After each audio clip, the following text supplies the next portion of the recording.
So last week's Moodle online lecture was on the history of the Australian welfare state, and the main reading being Chapter 1 of Australia's Welfare Wars. So has anybody got any questions or comments on either the online lecture or the reading?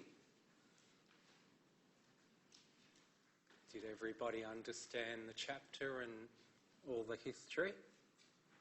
Because it's quite important to have a sense of that history, because that will inform the debate today, and much of the direction of the debate today in terms of what policy solutions are looked at, and equally what solutions are not looked at. So if any further thoughts come to mind, feel free to email me. So today, sorry, did someone say something? No? Okay. Today we're going to be looking at frameworks for analysing social policy. These are frameworks essentially that you can use in option 1 for the final main essay. You're not obliged to use them. I'll keep reiterating that during the lecture, but I'll take you through principally the Palmer and Short framework. Excuse me. Still trying to get rid of that. All right, might be gone, might be not. Hope everyone at home is enjoying the throat clearing. All right, so we'll go through the frameworks, and then I'll give you a case study of young people transitioning from out-of-home care using the framework. We can devote a lot of time or a little time to that depending on what's useful for you. We've also got some small group exercises for you to complete on a number of different policy debates using the framework. So we'll see where we get to over time and what works best for everybody. So I'll take you through the Palmer and Short framework. What I would again emphasise before we start is that you can use that framework for option 1 of the main essay. If you are going to use the framework, that is the framework I would recommend. Don't use any other framework without checking with me. But you don't have to use the framework. You won't be marked either up or down depending on whether you use the framework or not. You're only graded on how you respond to the set questions. So if you do option 1 and you don't use the framework, that's fine. So the Palmer and Short model has 5 stages. I'm going to give you the full details in the lecture. You don't need to do any more reading on the framework. The 5 stages are pretty similar to a whole lot of other frameworks, and they generally will correlate with any policy development, either at a Commonwealth government, state or territory government, or local government level. So stage 1 is around problem identification and agenda setting. The important thing to remember in Australia with social policy debates is that an issue will only reach the political agenda if it becomes a political issue. So it may be that there are many, many issues that you came across during your field placement that you think require immediate, rapid policy change and reform, but unless those issues get on the public political agenda, it's not going to happen. And the history of Australian social policy, as you would note from your reading from the Moodle class, is that there are a lot of issues that were known about for a long, long time, but it was only when they became a political issue that there was policy change, or any policy at all for that matter. So to start off with, in the 1970s, it was only in 1974 that the then Labor government legislated to introduce a supporting pension for single mothers. And there had been debates around that for 30, 40 years. Some of you will be aware that generally until the 1970s, if a single mother gave birth to a child, they were often forcibly adopted against her will. And social workers, to some extent, let's not exaggerate it, but to some extent, social workers colluded with that coercion.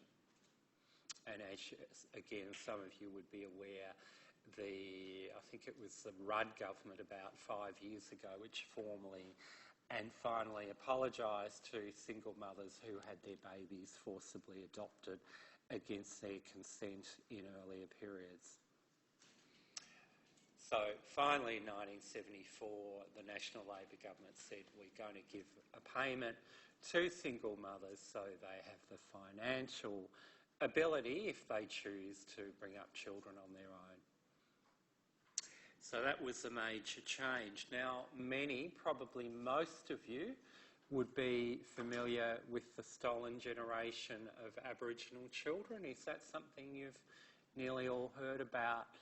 And that issue really reached public consciousness, if you like, or political consciousness in 1997 when the Bringing Them Home report, authored by the Australian Human Rights Commission, was released by the Commonwealth Government. But the issue of Indigenous children being stolen was publicised extensively by Indigenous child welfare groups going back to about the early 1970s. So there was at least 20, maybe 25 years of public discussion before that report.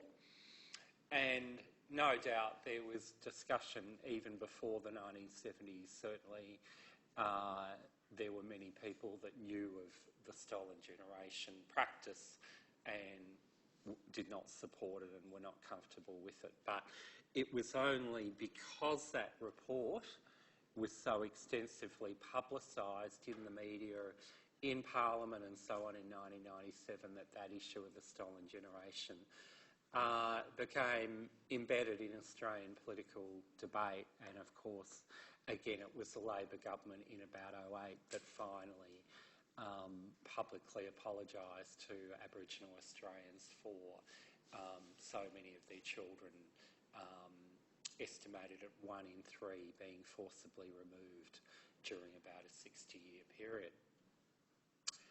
Sticking on the Indigenous topic, the issue of the Northern Territory emergency response from 2007 will be well known to many of you, when the then coalition government, headed by then Prime Minister John Howard, sent the army into remote Indigenous communities in the Northern Territory allegedly to address extensive child abuse and neglect identified in the Little Children Are Sacred report, released by the Northern Territory government in 2007.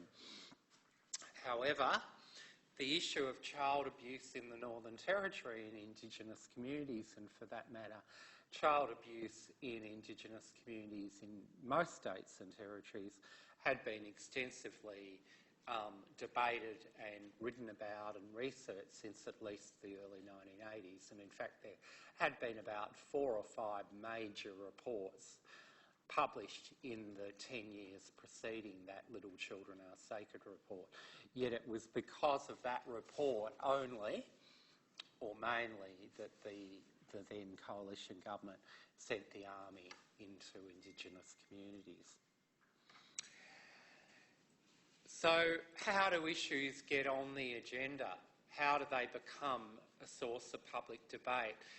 It's generally a number of factors. One is that often a lobby group or lobby groups, sometimes called advocacy groups, are very active. So we know that issues like family violence and the right to abortion came on the public agenda because of extensive advocacy by feminist groups, and of course most recently on the abortion issue in Victoria, the question of anti-abortion protesters no longer being allowed to stand in front of the abortion clinic in East Melbourne and harass women going in. That law was passed, I think, actually last year, and that got on the agenda because of feminist groups campaigning both within and beyond the Labor Party in Victoria.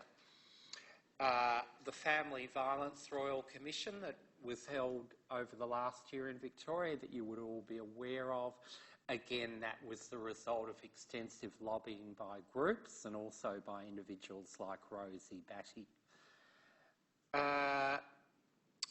The issue of paid maternity leave, paid parental leave, which Simone McCurdy is doing her PhD on, that was finally introduced by the Rudd government, I think in about 2009. But that issue of women needing paid parental leave had been had been lobbied for, had been talked about for 30 years or more before that. But it just happened to be that government decided, due to a range of factors, that they wanted to address the issue, and they asked the Productivity Commission to hold an inquiry, and that inquiry then led the government to introduce what became paid parental leave legislation. Some of you will be aware also of the issue of young people that grew up in care, not in recent decades, but particularly in the pre-1970 period, a group that became known as the Forgotten Australians. And that group had their concerns addressed by a Senate inquiry about 10 years ago, which came about again through a range of factors, but mainly advocacy and lobbying by CLAN, which stands for the Care Leavers Australia Network. Now, other than lobby groups, often the other key factor will be public disagreement. When there is extensive disagreement about how an issue should be addressed, that will often provoke a public debate and a policy initiative. And there are three issues where there is often extensive disagreement. One is illicit drugs, which we've talked about a bit before. One is abortion, which we've talked about. And one of the ironies of the Victorian abortion law reform was that, in fact, the debate that preceded or provoked that law was pushed by the anti-abortion lobby. And what happened there was that the anti-abortion groups like Right to Life sent round photos of dead fetuses to letterboxes in a whole range of areas of Melbourne, which upset a lot of people who then went to their members of parliament and said, what is going on here? And that was then when the Parliament debated the issue, and the irony was that the law that was introduced was the exact opposite of what the Right to Life group had wanted.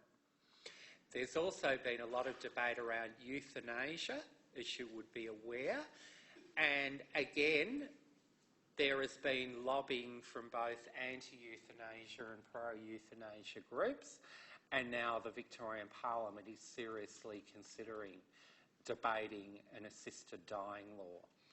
So if any of you are looking for a really good topic for your final essay, that might be it.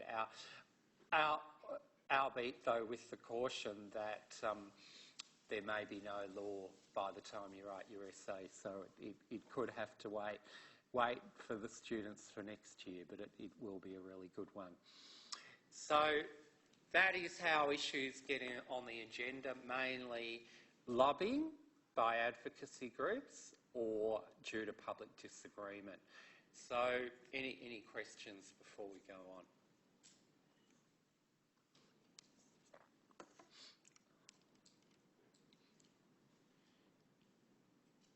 The refugees debate, of course, is a classic example ongoing disagreement, massive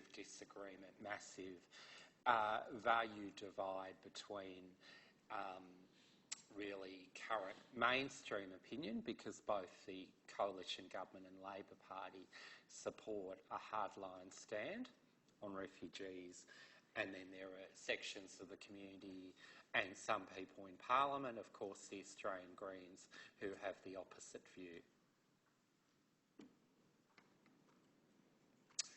All right, so after an issue is identified by government or the media, and then government in the second stage, policy formation, either create a new policy or change an existing policy. And that will generally reflect the existing political context, including beliefs about what is realistic or not. I emphasise what is politically realistic. It might not be realistic to you and I. We may have a very different view, but what a government will consider realistic. So, again, if we look at that illicit drug issue, most service providers in the drug and alcohol sector would believe that illicit drugs, including heroin and ice, should probably be decriminalised in some way. I mean, we've talked about this before. It doesn't necessarily mean they think that you should be able to buy heroin at your local 7-Eleven, but it does mean that they think that, particularly if you're a registered user, that it should be legally available to you in some way, just as methadone currently is, or other heroin substitutes. But that is an option that no Australian government in the current context will ever consider, because they believe it to be electoral suicide. We have seen the Australian Greens over the last 10 years gradually withdraw from an in-principle position in favour of delegalisation. I'm not quite sure how they currently frame their policy, but I think you will find that their language has changed a fair bit from 10 years ago, because they have come under enormous pressure from the Murdoch media, from the Herald Sun, from the Daily Telegraph and so on, to change that policy in favour of decriminalising drug use. So policy formation, it'll be a matter of what is realistic, and you could make the same argument with refugees, that neither a coalition or Labor government are going to massively change the current policy, because they believe that it is overwhelmingly popular with the public, with the voting public. Any questions on policy formation?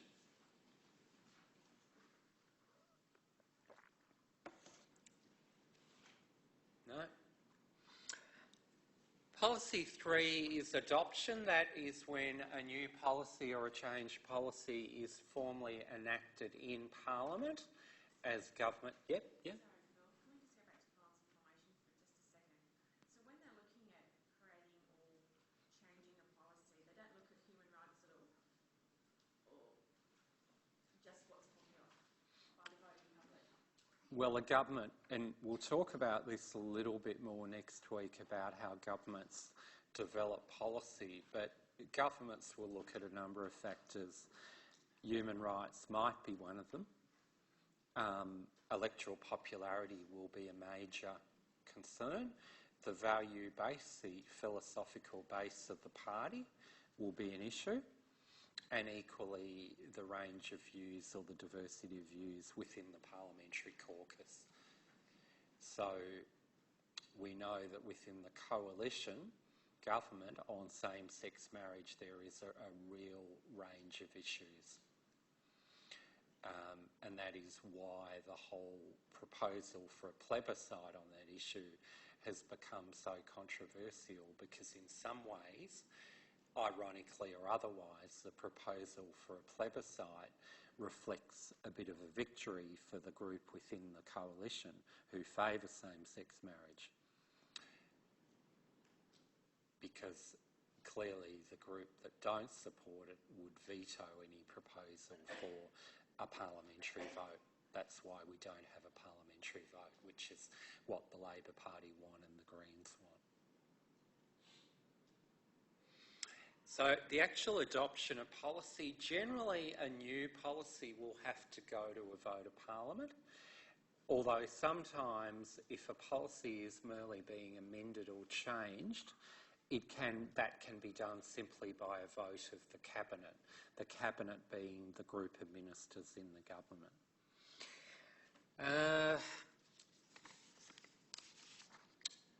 So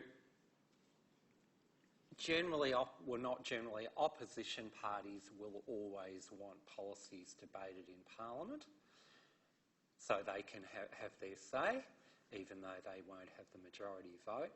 And if a policy is particularly divisive or contentious, opposition parties will often lobby very strongly within Parliament for what is called a parliamentary inquiry.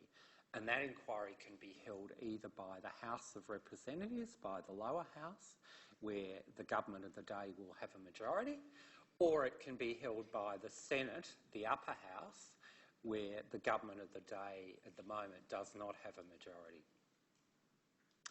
And to give an example, last year I might have mentioned there was an inquiry held by the Australian Senate into out-of-home care, and that was an inquiry authorised and chaired by the Australian Greens, by Senator Rachel Seward from the Australian Greens. So she chaired it, and she had, I think, 2 deputy chairs, one from the Labor Party and one from the Coalition. So that report was quite critical of the government because it was a Senate report, not a House of Reps report. Whereas a House of Reps inquiry, there will be a government majority on the inquiry, and generally the report will support government policy, although it may do so with some cautions, but generally it will support current government policy. So any questions on policy adoption?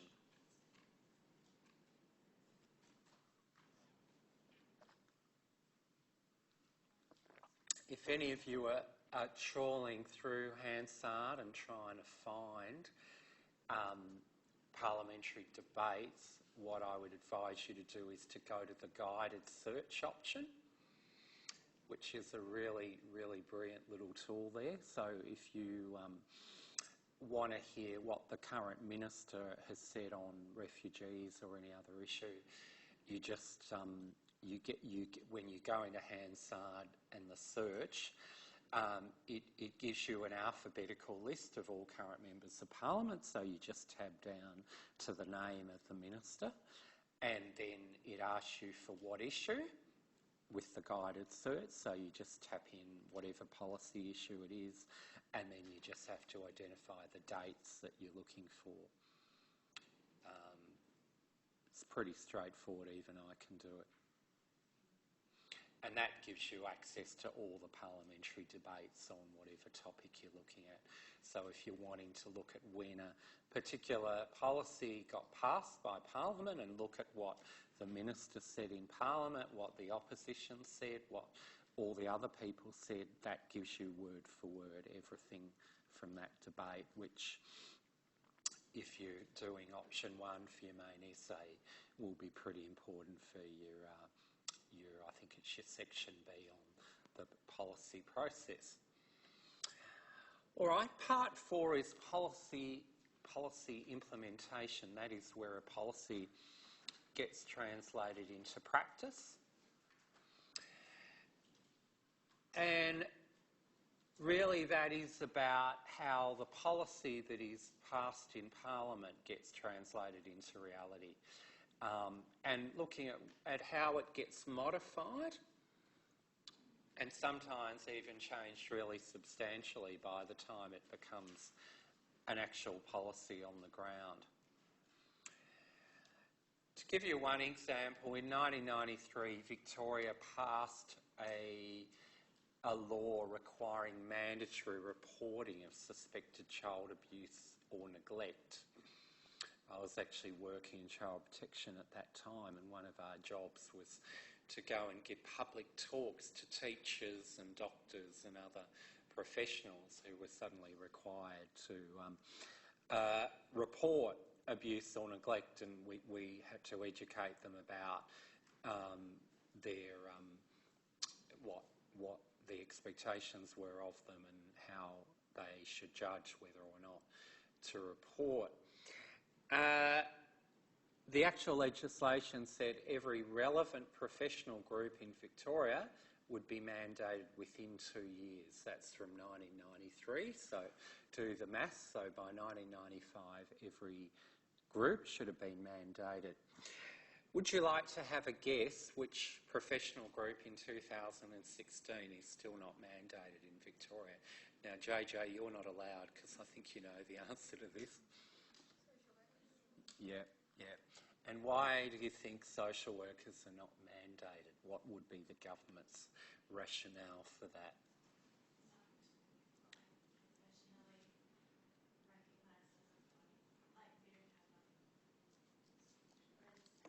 Well, we don't have registration, no, that's true, but that's not the reason, but it could be. It's a good start, but anybody else?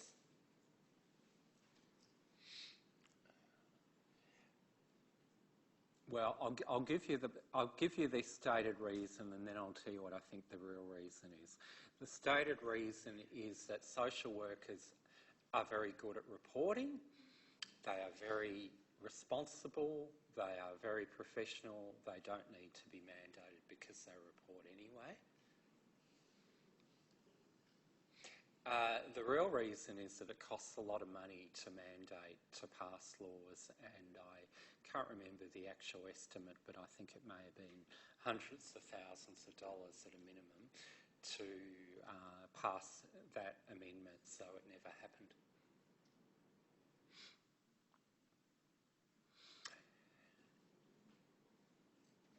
But interesting that you raised that issue of registration, because in the current context in South Australia, of course, we had a coronial inquiry and then an official state child protection inquiry in the last year, which is well worth reading a copy of that report if you can, and there is a lot of reference in the coroner's report and the inquiry to the need for social workers to be registered, because there is a belief that children who are known well, that there was one famous case in Adelaide of Chloe Valentine, a young girl who died due to abuse by her mother and her boyfriend, who was known to child protection, and the assumption of both the coronial inquiry and the child protection inquiry report is that if social workers had been registered, that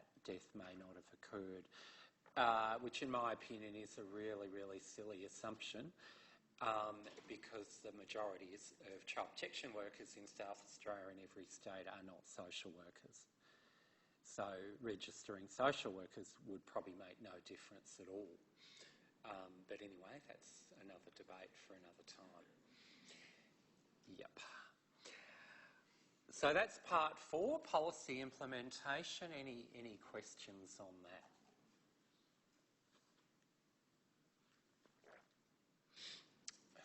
No? All right. Well, the final stage is policy evaluation, which is the monitoring, the assessment, the analysis, the criticism of existing policies.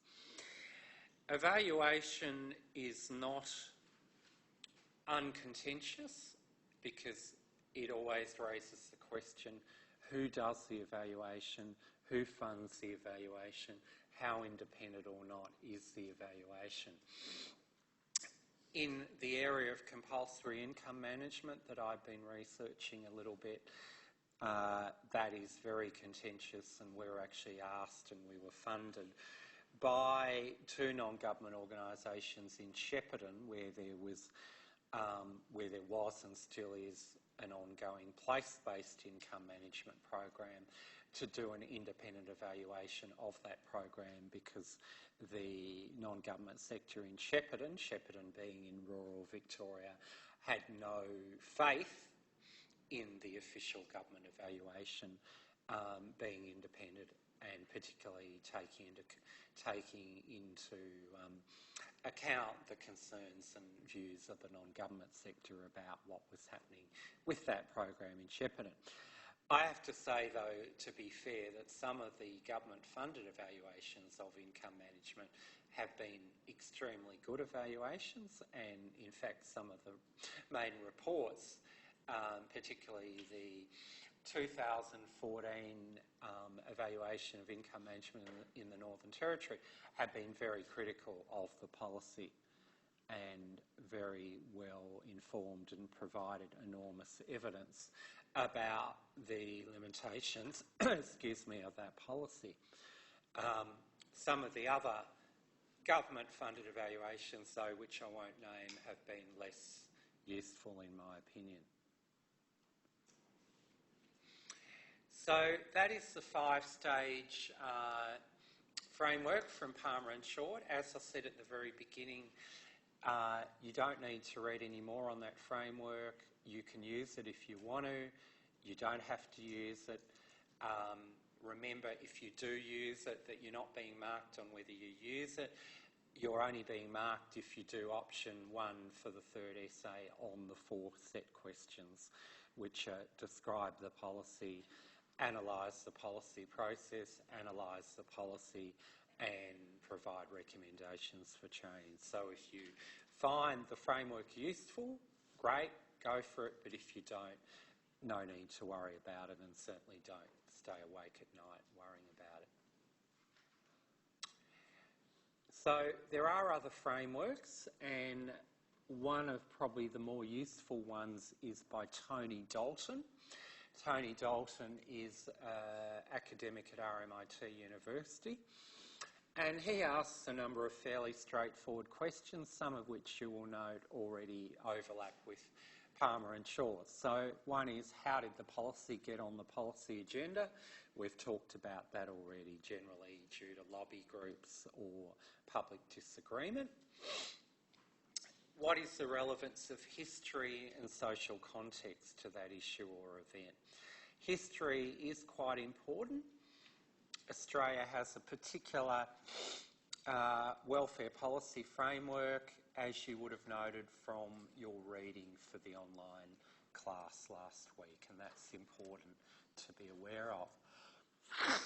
What competing social values and goals are evident? And that is particularly relevant in policy debates like drugs, like abortion, like euthanasia, like refugees.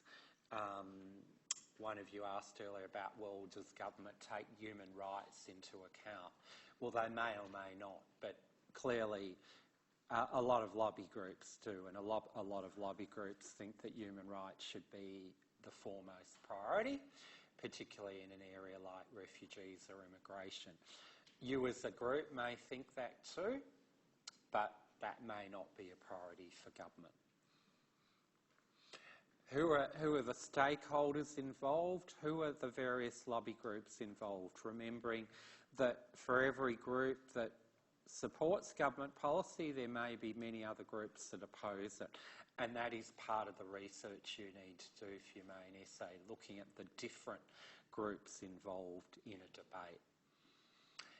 How have they been able to have an impact on the policy? Well, it may be through lobbying the government. It may be that there was a government inquiry or a parliamentary inquiry, and that they submitted either written submissions or gave oral evidence to that inquiry, like we talked about the Senate inquiry earlier, where I and many other people both did a written submission and gave evidence at a public hearing. Or they might have a lot of influence within a particular political party, within the coalition or within the Labor Party and so on. There are the different arenas within which the various groups may debate and negotiate. Within government, there may be differences of opinion. So you know that the treasurer in a government and the finance minister in a government are always trying to save money. A treasurer does not want to spend more money. They want to cut. So if you're looking at welfare policy and you're looking at the report that the Minister, Christian Porter, released 2 weeks ago about investment, all the language in, and have a look at Christian Porter's media releases on his website. They're well worth a read. There is constant reference to the need to save money, to reduce the welfare bill. They will refer to the fact, I think we currently spend $157 billion a year on income security. Did you know that? And you should be worried about it because the government says if we don't find savings soon, in 10 years we'll be spending double that.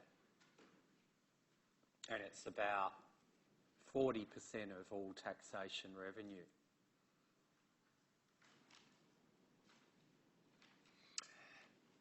Who are the winners and losers? In the abortion debate, it's pretty obvious that the winners were the pro-choice group and the losers were the anti-abortion group. But what about other debates? Who wins and loses in the refugee debate?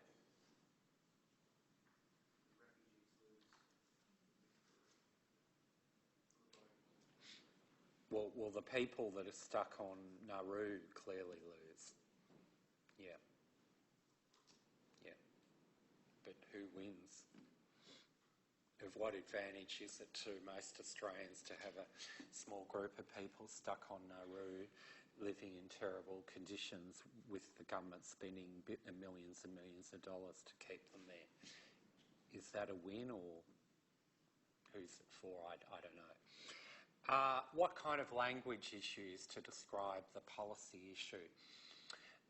Again, in the refugees area, people smugglers. Is that neutral language or skewed language? Queue jumpers.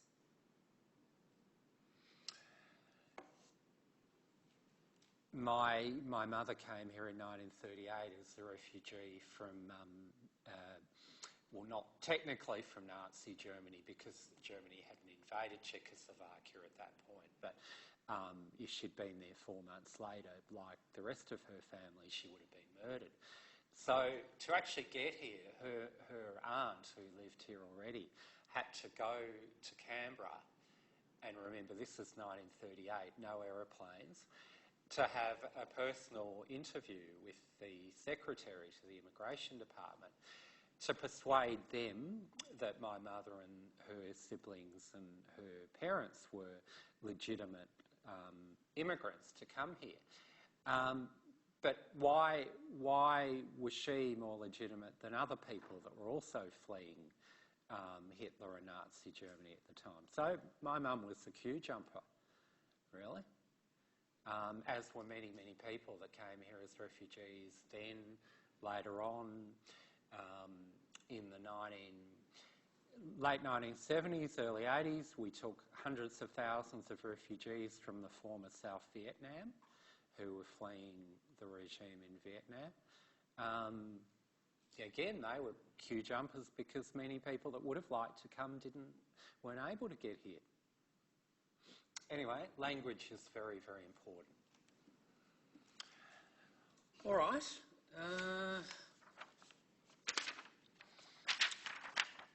So, any questions or comments on the Dalton model?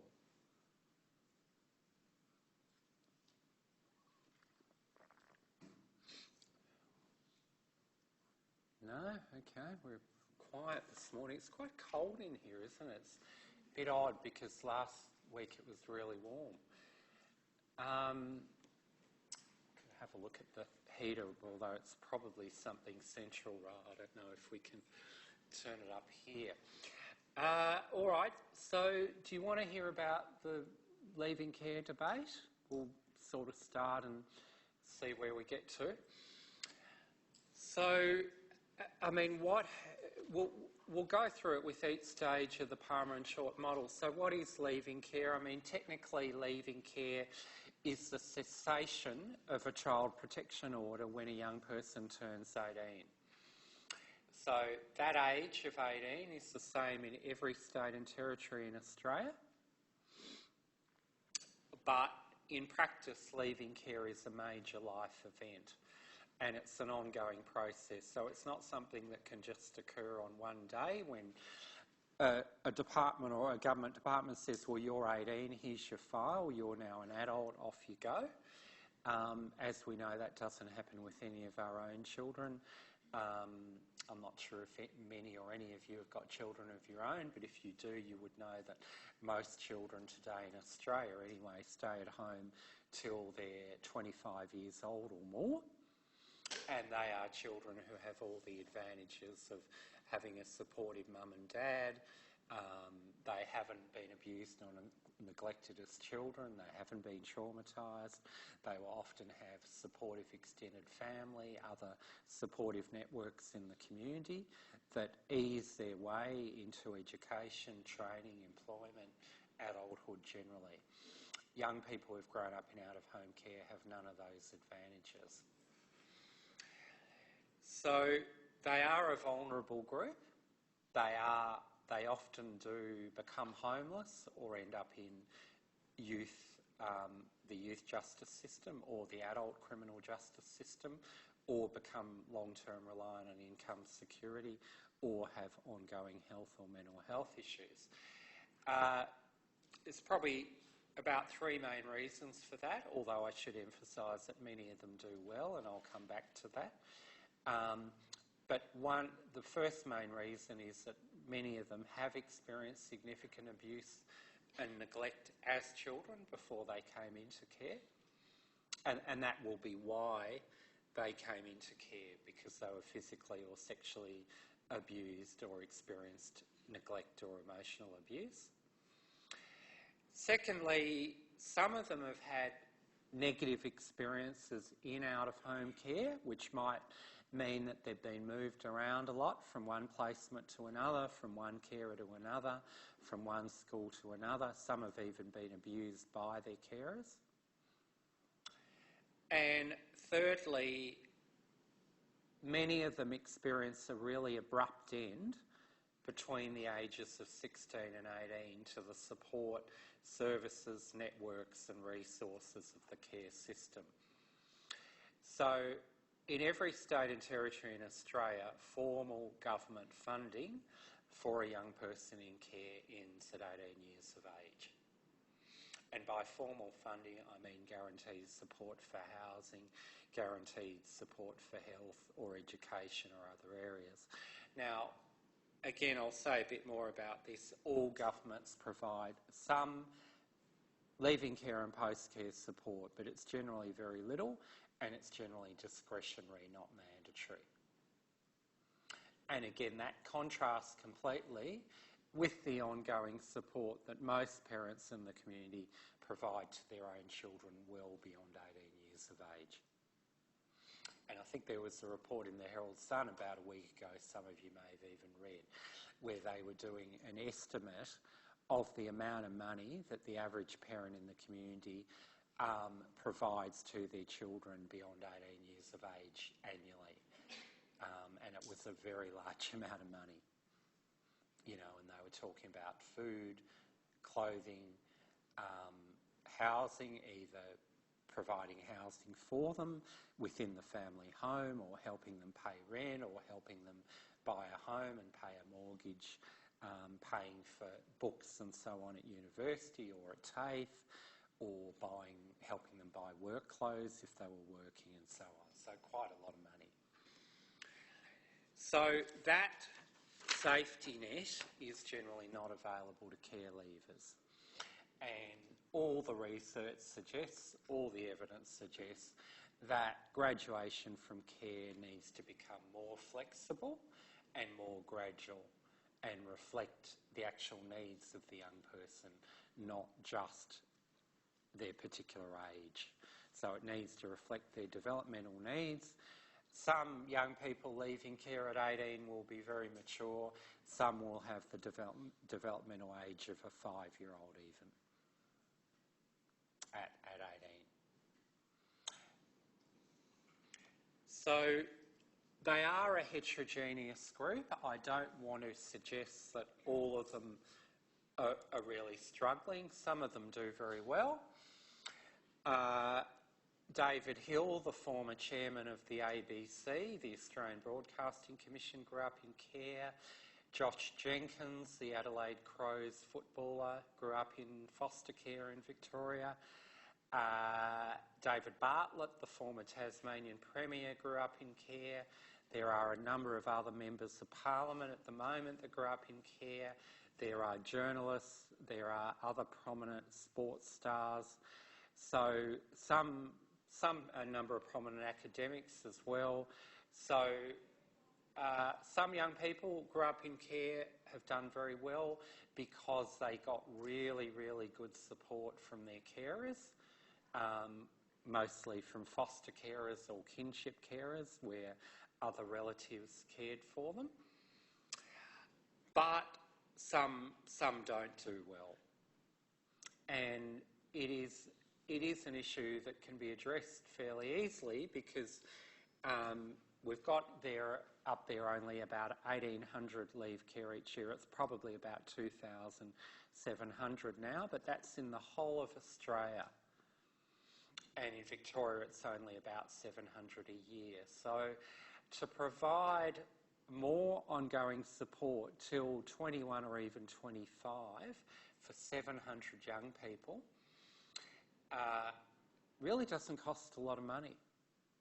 And all the evidence, all the research of cost-benefit analysis shows that any money spent will easily be recouped 3 or 5 or 10 times fold by saving money in other areas later on, like less care leavers becoming homeless or going to prison and so on. Okay, so how did the issue of young people leaving care or transitioning from care get on the public agenda? There have been a whole lot of advocacy groups who have been pushing this issue in Victoria and other states and territories for more than 25 years. One of the challenges is that it is actually I'll come to that in a minute. So if you're looking at Victoria, the Create Foundation have been a particularly strong advocate, and I might just show you if we can find their website. See if I can find that. So they are a group that work with young people in care and leaving care.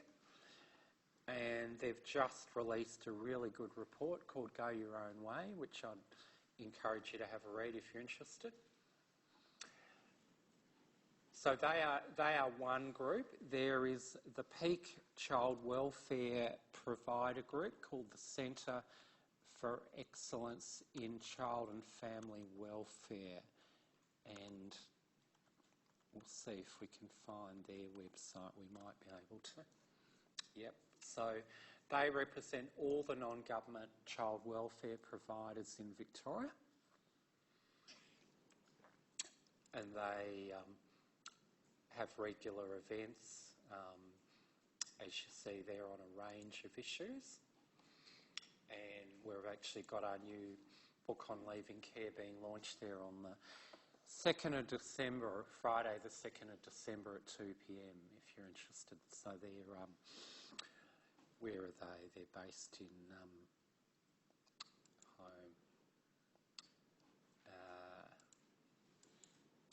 They're based in 50 Market Street in the city, in the CBD. So they're two main advocacy groups which have done a lot in Victoria and to a lesser extent Australia. So that's really about policy agenda on this issue? Any questions so far? I think we've covered why the issue is important and how it got on the policy agenda.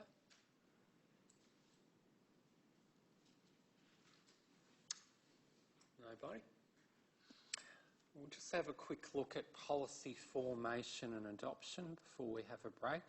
So, one of the issues in this area is that every state and territory have their own child protection legislation.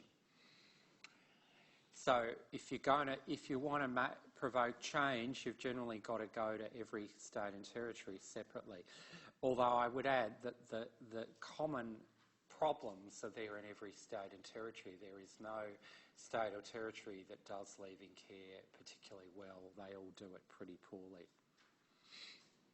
There is a national child protection framework you may have heard of, which is coordinated by the Department of Social Services. Have a look on their website, the Department of Social Services. They are about to start a national leaving care trial, a 3-year trial supporting a group of 16 to 19-year-olds leaving care in Western Australia.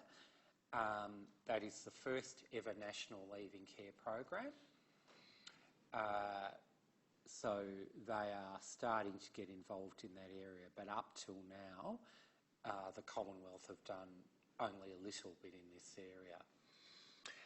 So there are different policies in every state and territory. If we look at Victoria, Victoria has had legislation since 2005 via that Children, Youth and Families Act. Well, the legislation was called 2005. I think it got passed in about a year later. So, in principle, the Victorian child welfare legislation says clearly we will support young people leaving care till 21 years of age. But if you have a careful look at the legislation, it then says this is not a right or entitlement enforceable at law. Which basically means, 1, the support is discretionary, not mandatory, and 2, no care leaver can sue the government for not supporting them. So the person that wrote that is a lawyer, and it's deliberate. So we do have, at the moment, about $11 million a year of funding in Victoria for leaving care and post-care services. That should be providing support not only for the 700 or 800 young people that left care this year, but the groups that left care in the previous 3 years, given the legislation says up to 21 years of age. So if you do the maths, you'll work out that it's then only about $5,000 per care leaver per year. And I could tell you from the many research projects we've conducted that some care leavers get reasonably good support beyond 18, some get very little and some get none at all.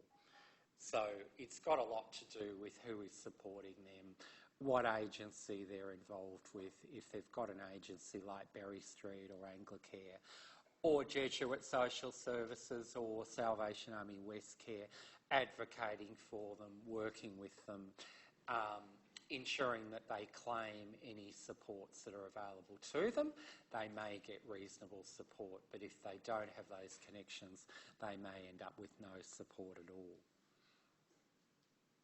And often what happens is that the group of young people leaving care who are the most vulnerable, who are already at serious risk of becoming long-term homeless or ending up in long-term prison or having already long-standing mental health issues, are the group that often get no support because they can be quite a challenging group to work with already.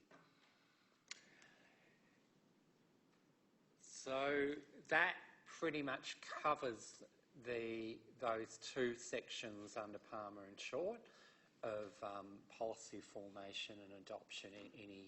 Any questions at the moment? Not so much on the model, but more on that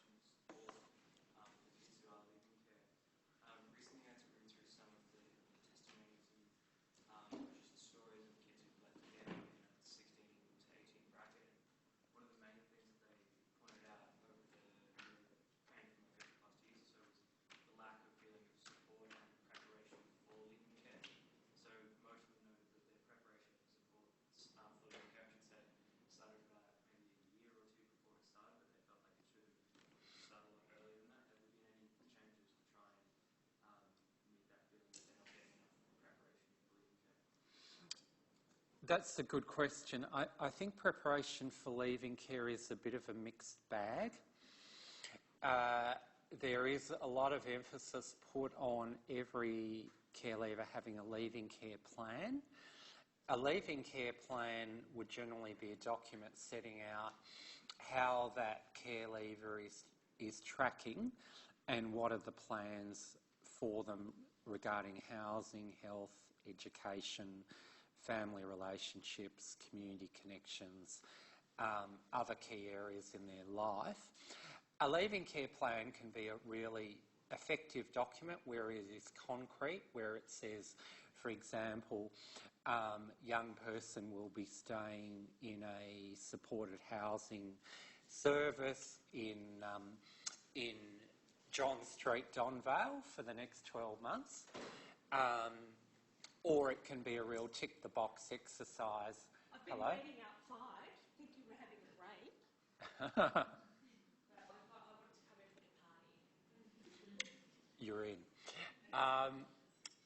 Where, you know, the service simply ticks the box and says, yeah, the young person has housing planned, where there's actually nothing planned. So there is a lot of talk about only 40% or only 50% of care leavers currently have a leaving care plan.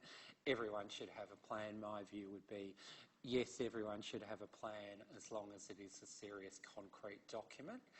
But the other thing is, it doesn't matter how good the preparation is, if at 18 the plan falls through 1 week or 1 month or 3 months after you leave care, and nobody is then stepping in to support you and provide a plan B, the preparation is not going to matter a lot.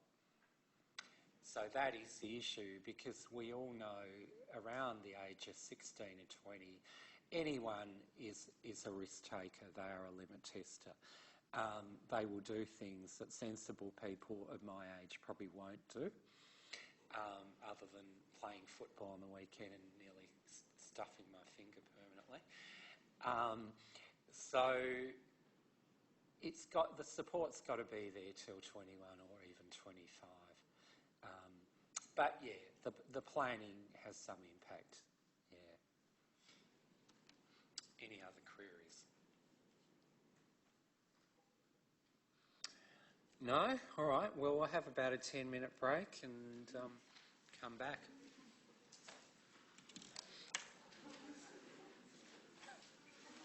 How are you?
up, but who's stalking you?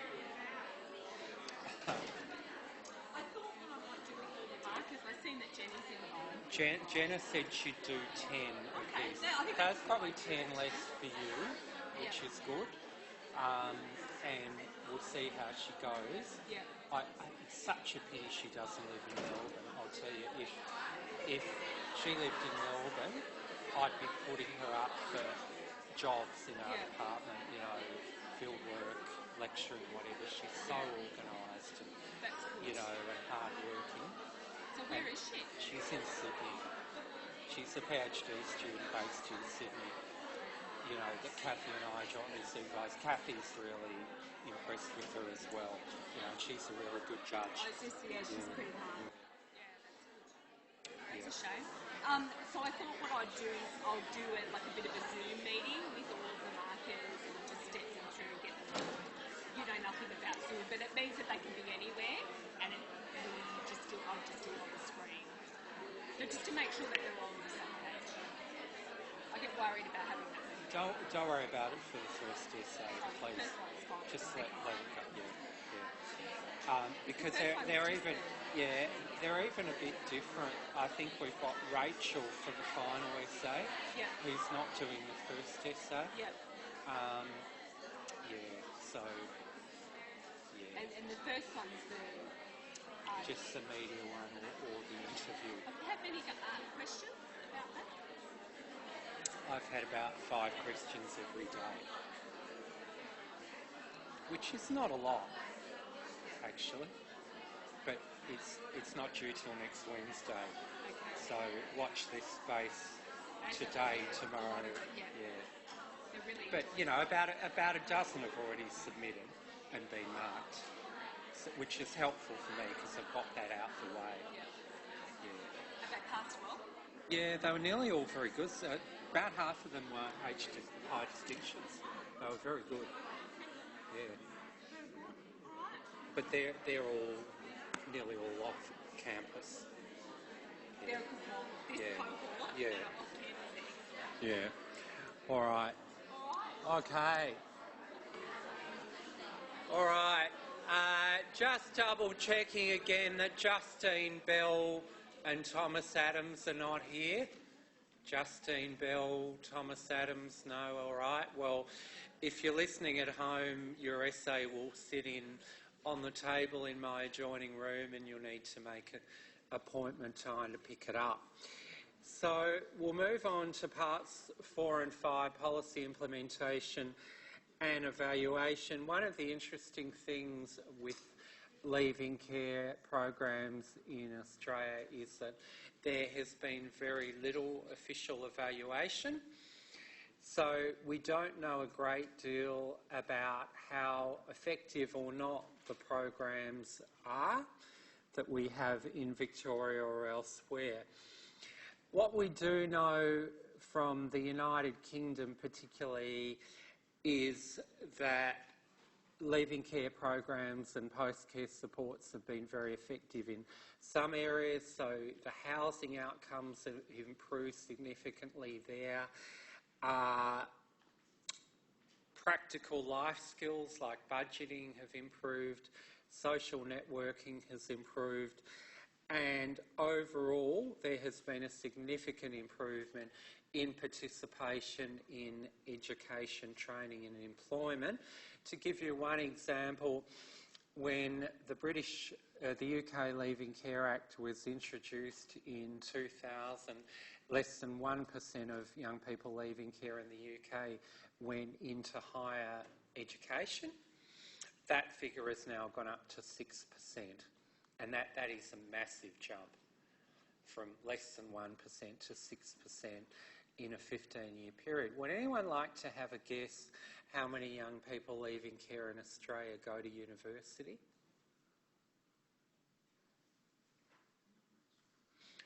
One person has said not much, which is probably a pretty fair assessment. Does anyone want to add to that? Well, the formal evidence-based answer is we have no idea, because none of the universities register whether people have an out-of-home care background. There was a study completed by a team at La Trobe University last year led by Andrew Harvey, Harvey, which looked at all the available evidence, but really we would probably estimate that less than 1% do go, but we don't know. So at the moment there is a study being funded by the Sydney Myer Fund,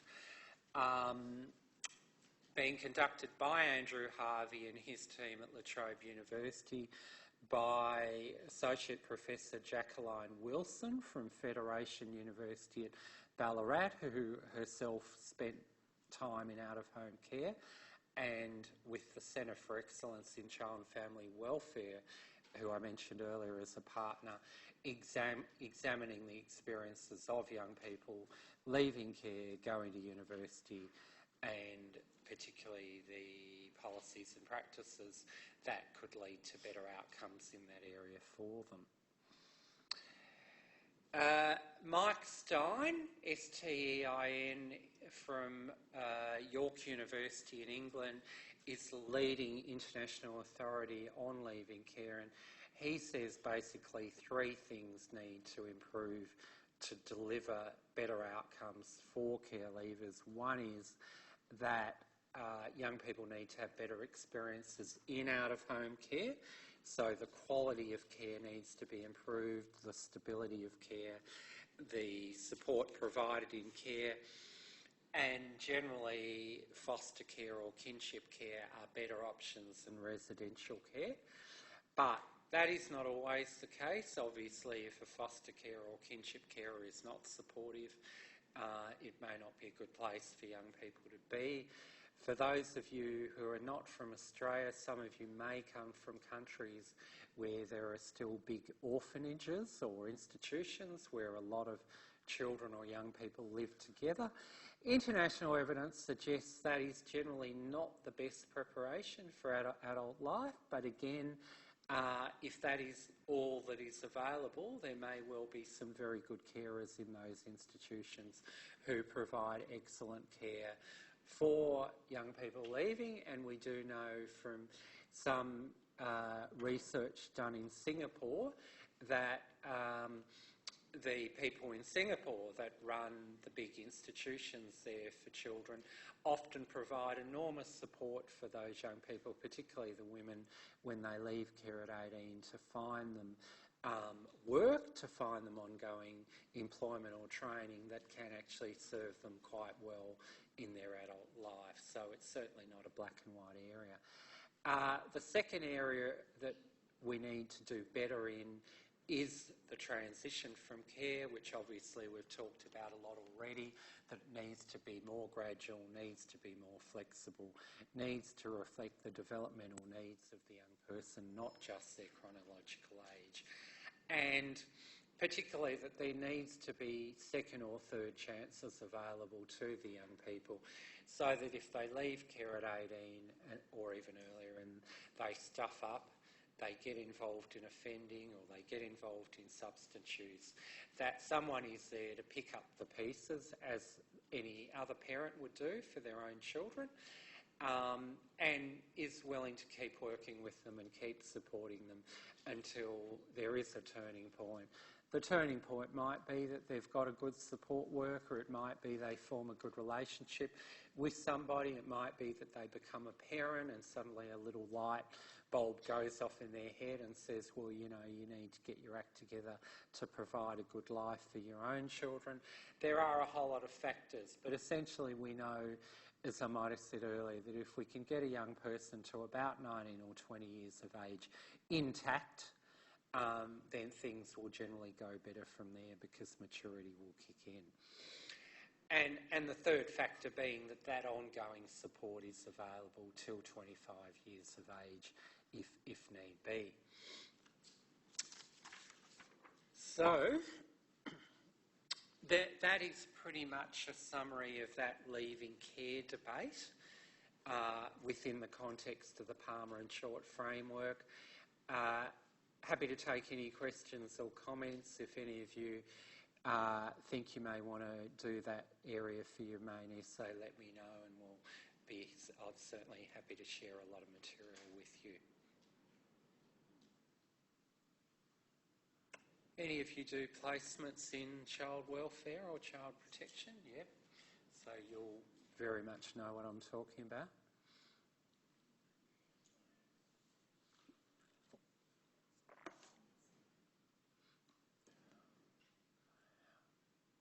Well, if we don't have any further comments, what I'm going to suggest is that you have a go at the small group exercises. I will divide you up into a number of groups and give you about 15 minutes to think about a particular policy area. So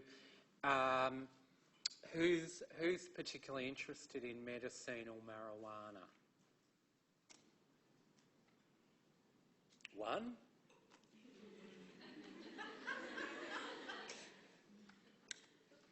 This man is going to get higher than the rest of you pretty quickly.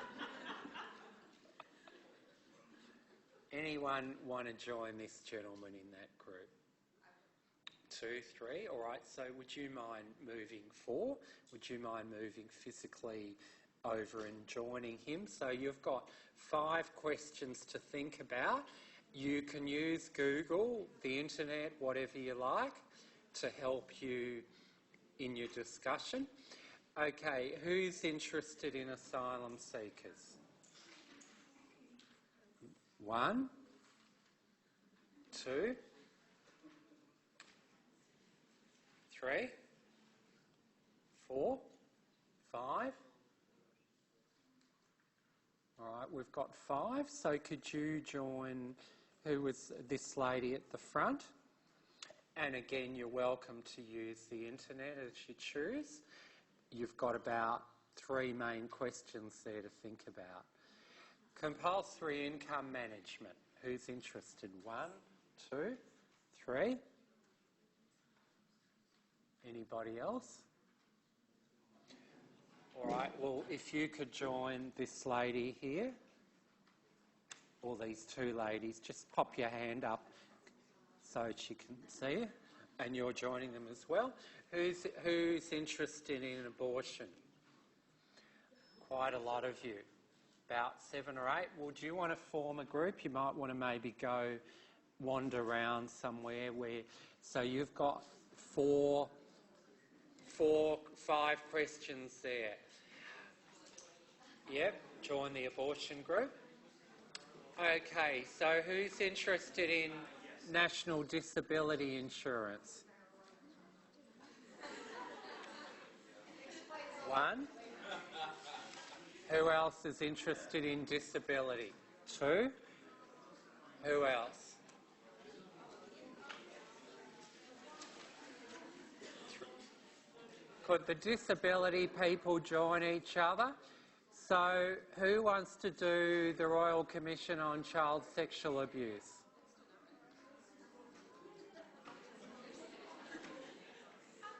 Or family violence or euthanasia, family violence? So join these 2. Who hasn't got a group yet? Can you join one of the existing groups?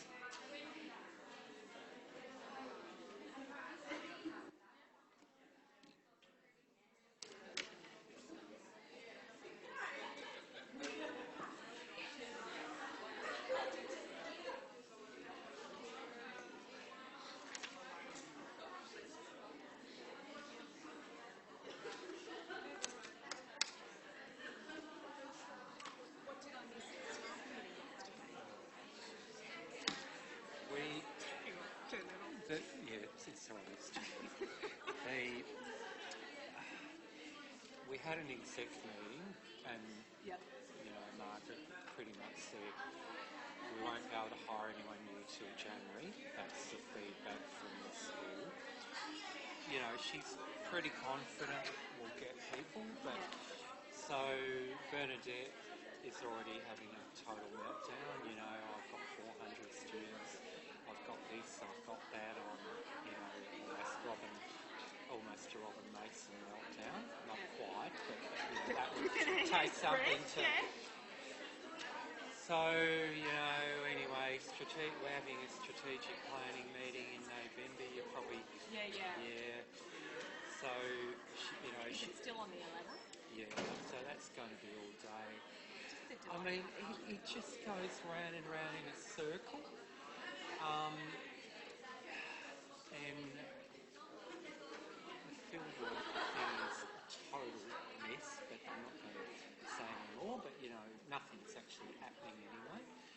Although we're probably going to get Patricia McNamara, who's writing the ASW report, to do an evaluation. I haven't talked to her yet. I'm going to wait, but which would be a good thing because I'll just say I'm not going to tell you anything. Just do it completely dispassionately. I think that's a really good idea. But there's too many possibilities. Yeah, I mean, you know, we've had, I don't know if you heard, we had the whole muck up with. I didn't get study leave, and neither did Margaret. Well, she got it for 6 months, which is great. Rosemary only got it for 3 months, and she's totally unhappy.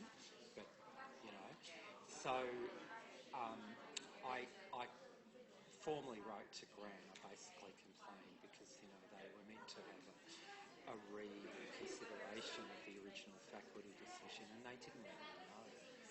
So you know, finally someone told me. And he pretty much said, well, you'll get it in the first semester 2018. But he CC'd Margaret and said, Margaret will give you lots of time off first semester next year to start writing a new book. Because I just got a new book on time. So, and then Margaret wants to take it, I think, first semester 2018. Because I think she's just signed 2 new book contracts.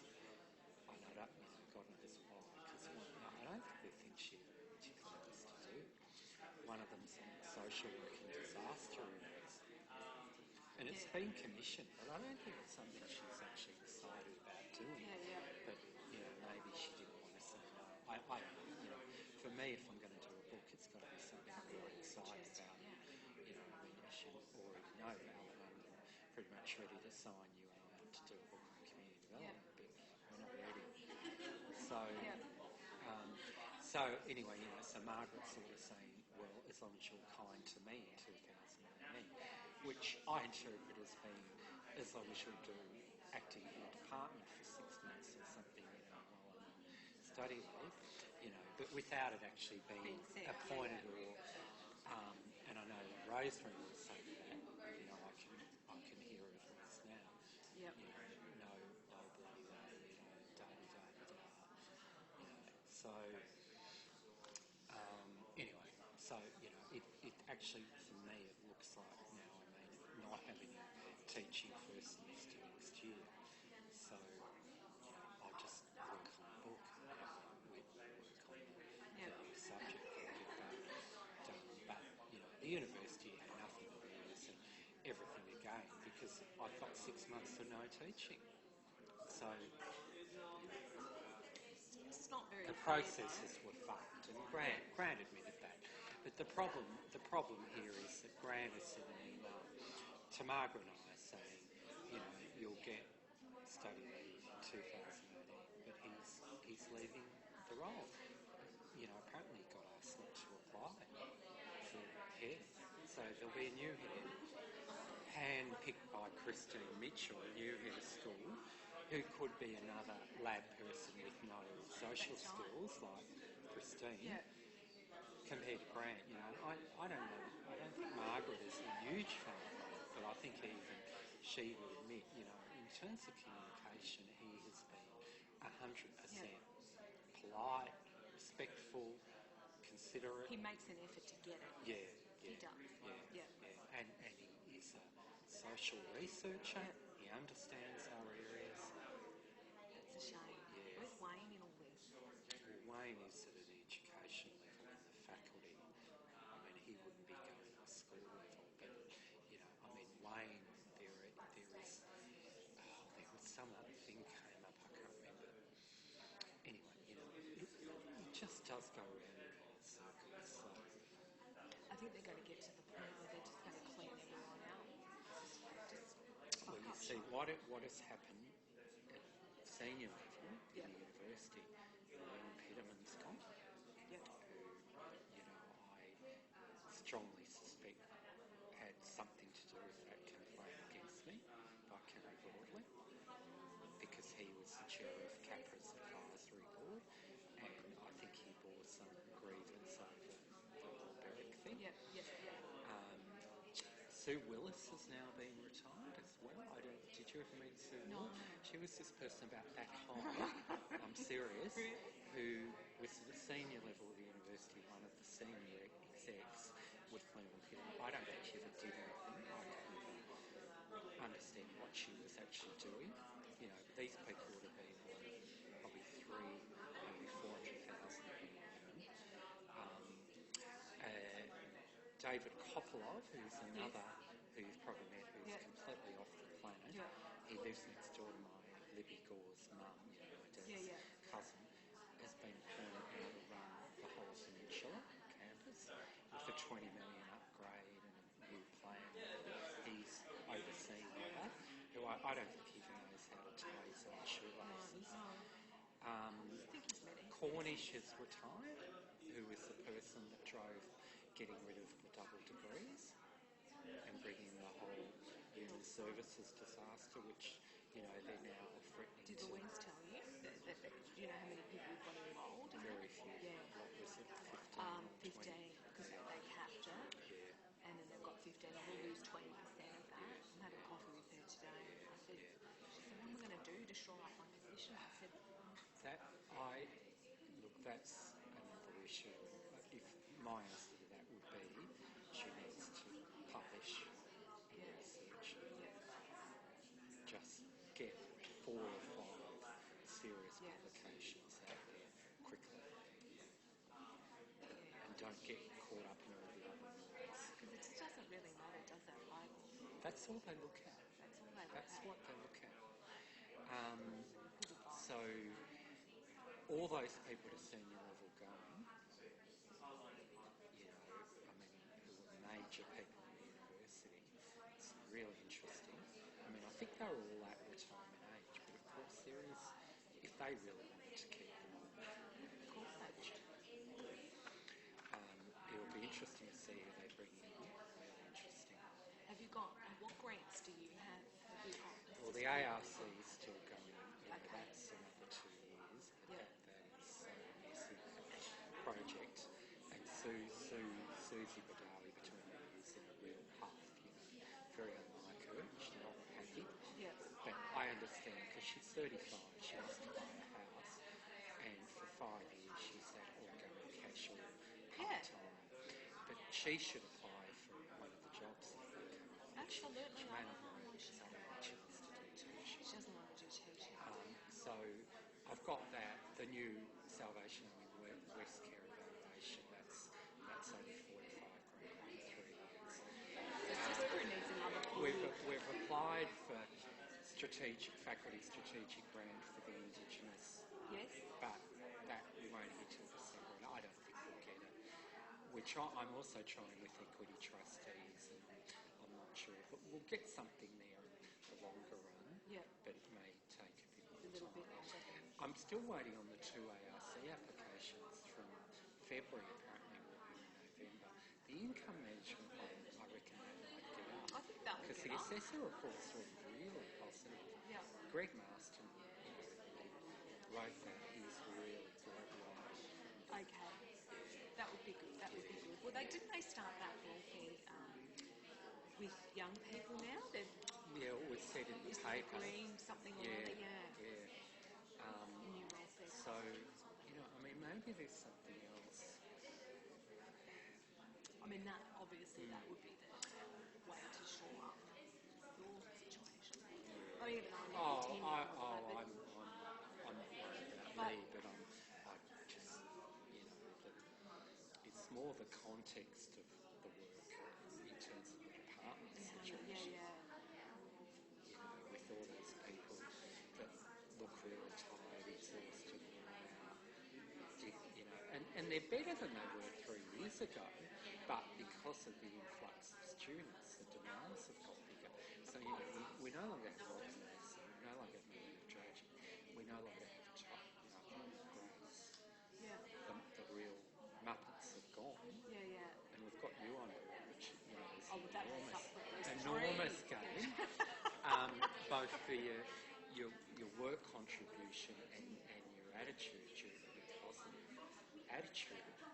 But because of the number of students, everyone's under pressure. But that's such a good thing. Like I said to the way of nationals do, that's great. Well, it is, you know, and you know, from a budget point of view, Yeah. it makes everyone secure. Yeah. You know, We just have to find more efficient ways to do it.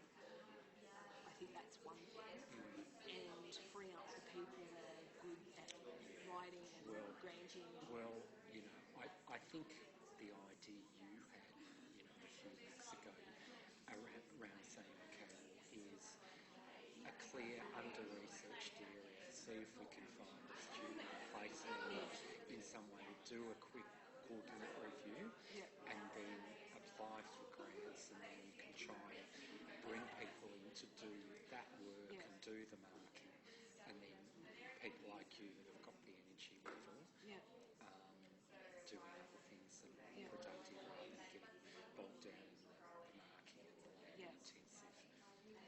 We just need we just need some time to get everything organised. Kind of like it is. It's just everyone just goes, Yeah, because the other area that occurred to me, and you know, these are sort of areas that philanthropic funds might be interested in. It's about sort of like how do neoliberals view out-of-home care and child protection. You know, we've got that Jeremy Zammit context. Nobody's done a study of like American neoliberals about their views. You know, and I reckon that's fine. That's fine. Ireland's got a lot of things. You know, and obviously the work JoJo study is another one that maybe there would be some small grant that could be applied for. Yeah. We in Glasgow, I've got a girl. We got some research come to me, and I didn't really want to do it through class anyway. I'm going to get a student to come on and do a literature review, which will feed like same type of things, and we'll be able to test that model. But that would be enough. We can take a student on placement and just get them to do a literature review on that. 3 months, bingo bango. And I think if we, and that's what I was going to suggest to Margaret is, I mean, I really like research and I love teaching, I love being a student. That is a great entry way to get grants. Get those literature reviews done, which can feed into the grant. And that's within my capacity, and I'd be happy to do that. That's what we've got to do to get more in and get away from all that low value crap. Look, you know, if they could find a full-time position for Susan Darley, she would do that 10 times more efficiently than anybody. Yeah, you know, I mean, I think she will apply for DECRA at the end of next year, but you know, it's got to be a year, I think, post her PhD. Getting through. We better see how they're going, but also think about whether you're interested in coming to the UK Social Policy Conference next year in July. Is that in July? Yes. It's in Durham. Yeah, I'm looking for a international conference in July because Geordie and I are going to go either to Europe or back to America. Oh, good. Okay. So yeah, that's I think the abstracts are probably going to come out soon and they'll be due by about December. Okay. Just go to the UK Social Policy Association website. Put an abstract in. Doesn't matter, you know, what you think at the moment. Just put it in. Okay. And then you've got it as an option. Okay, that sounds good. All right. Now we're going to debrief these, or do we have to go and chat to the group? No, I'll get them to. Okay. Yeah.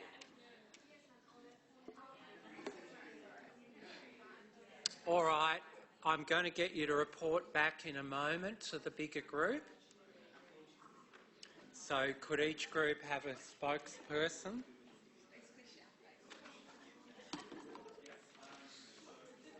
Everyone was so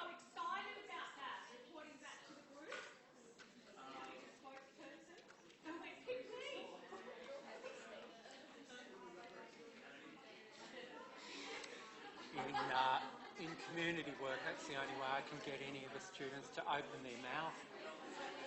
I literally, whole hour, da-da-da-da-da, any questions, not one person. When is that lecture? I'm going to come. Mondays, don't come, it's embarrassing. Really? It's an absolute shocker. These full of love. Yeah. Love these. Yeah. You said that to me. Yeah, that's I great. really enjoy Yeah, no, I think the problem is that they're nearly all very young. I think they're nearly all double degree students. And I think they've come into community practice and they just don't get the context. You know, they've done placements, but they haven't had that continuity of social work, da-di-da-di-da, individual, group, family, community. I just don't think they quite get it. What are those? These those due? The community work. First essay's due Monday and the final one November 11th. Am I marking it? No. Is that revolting 40,000 one? I don't know, but they've got to do community practice in this subject too. But I don't need you for that because Felicity Farmer is take on about 50. Coffee with her. Oh, you got to tell me about it. She's hilarious, isn't she? Is she the most? Anyway, I've been got this on. All right. Shh. Okay, so which group is going first? Which group is plunging into the icy water? Come on, family violence. Let's go. All right, Because I know family violence. So, what's happening in that area? What are the key issues around policy, agenda development, and so on? Why did we have a Royal Commission? I mean, weren't there more important things to look at? Why is this a priority? And don't we know that a lot of people that perpetrate family violence are women? I mean, according to certain lobby groups, about 30% of family violence is by women on men. Is that not true? Sorry?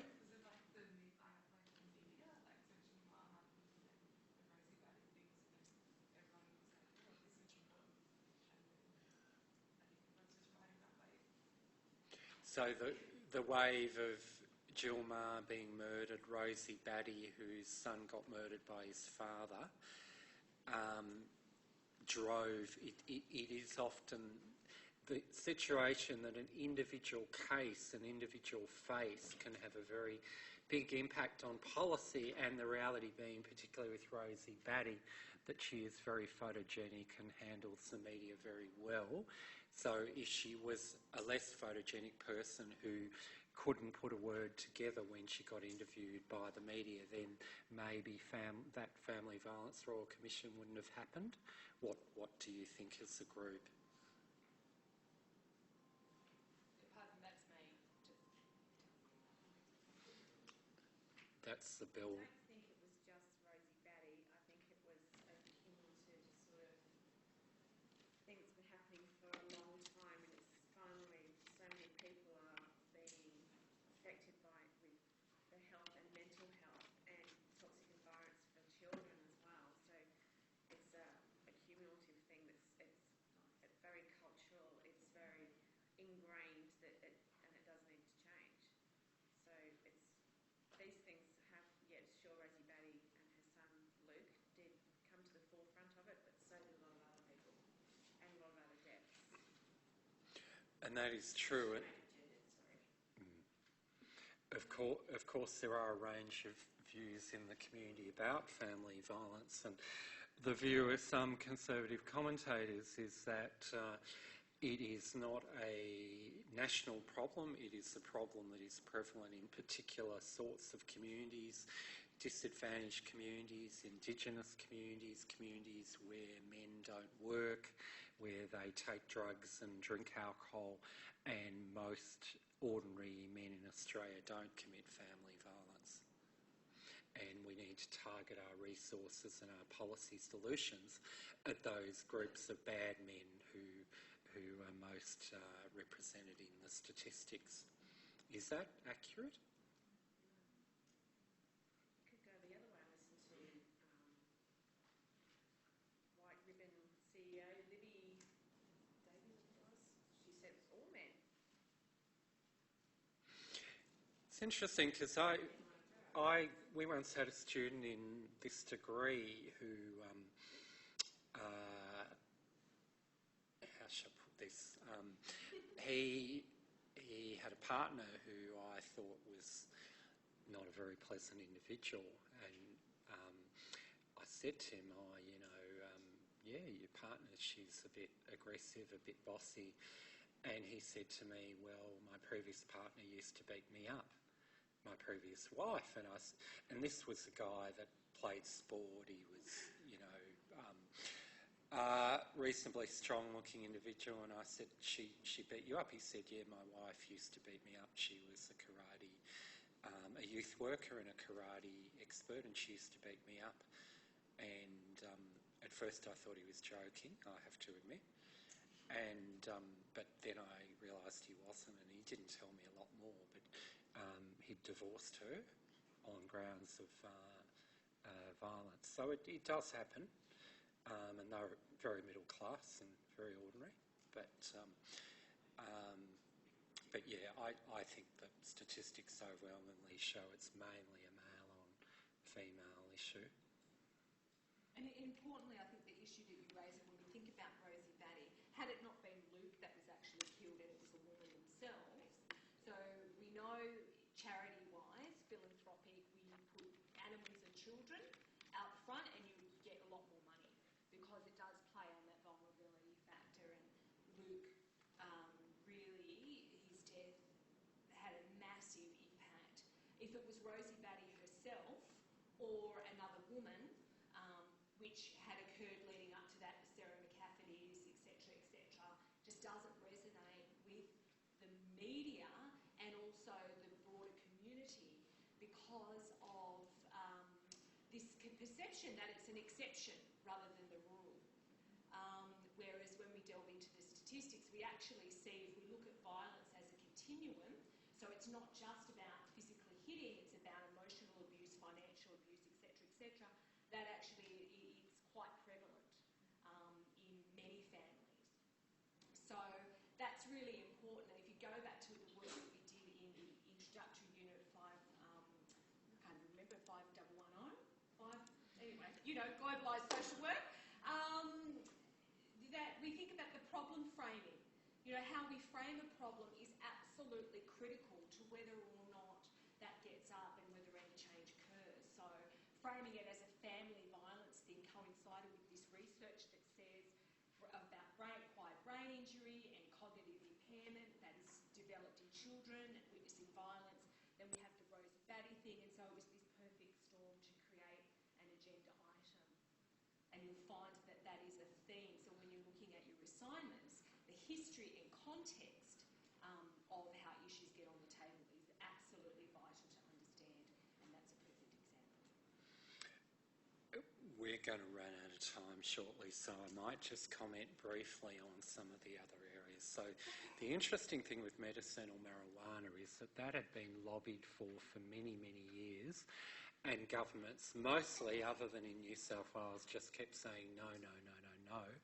And then because of a range of factors, particularly ordinary families in the community who had very ill children, whose health was positively affected by the use of marijuana, particularly around epilepsy and related issues, that has now been accepted as policy at national and state and territory level, even by the coalition government at a national level. So that's been a massive change. Asylum seekers, I think we all know the debate there, the income management debate, just ongoing, and a couple of days ago, yesterday or the day before, the Australian newspaper reporting that now the government are thinking of introducing that for any young people on income security. So it costs enormous amounts of money. There's little evidence that it works, but we're going to have more of it. Abortion, well, as I said earlier, that new legislation around the protesters in East Melbourne. You should go along and have a look, actually, because it's the big clinic just opposite the Melbourne Cricket Ground in, I think, Wellington Parade, and have a look where the protesters are now and where the police are. That's probably about it from me. Are there any questions on any of those topics? No? All right. So I hope today was useful in terms of introducing you to the policy frameworks, and next week we're going to look at the social welfare policy of the Liberal Party, the current government of Australia. So do have a read of Chapter 5 of Welfare Laws.